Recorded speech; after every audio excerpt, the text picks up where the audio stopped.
Why is Deepak Chopra in the Epstein Files? You know, the guy who's been teaching millions of people how to live an enlightened, ethical, spiritually pure life. Newly exposed emails show at least 12 documented meetings between them from 2016 to 2019. They had lunches in Manhattan, numerous FaceTime calls, and even a dinner in Paris with Woody Allen. And guess what? This wasn't before Epstein got exposed. This was after the 2008 plea deal, so Epstein was already a registered sex offender and the whole world knew what he was. So naturally, people look at that timeline and wonder, how does someone who built an empire teaching spiritual laws of success, ethical alignment, and higher consciousness continue spending time with a man whose past was so public and so dark? What was the reason? What made that relationship worth maintaining? When the story resurfaced, Chopra's explanation was essentially, I can't get into that. Doctor-patient confidentiality. He said he was helping Epstein with sleep problems and meditation. Maybe that's true, but you have to admit, a dozen meetings and ongoing calls devoted to sleep guidance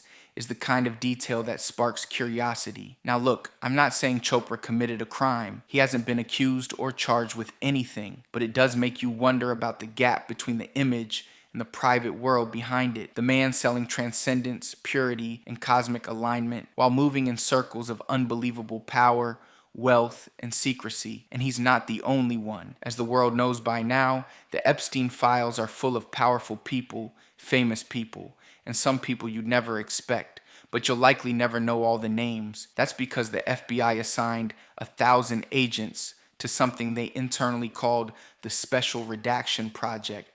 They worked nearly 5,000 overtime hours and spent over $850,000 of taxpayer money just to black out names before you could see them. Again, taxpayer money. 1,000 agents, thousands of hours to protect who exactly? So maybe the real lesson here isn't even about Chopra. Maybe the lesson is bigger. Stop outsourcing your enlightenment to gurus, masters, and retail spirituality, because the people selling you purity might just be human, shaped by power, connections, access, and complexity like everyone else. Truth isn't sold in lectures, it isn't branded, and it doesn't need a price tag. It comes from paying attention, thinking for yourself, and refusing to hand your spiritual authority to anyone who claims to have the answers. Wake up.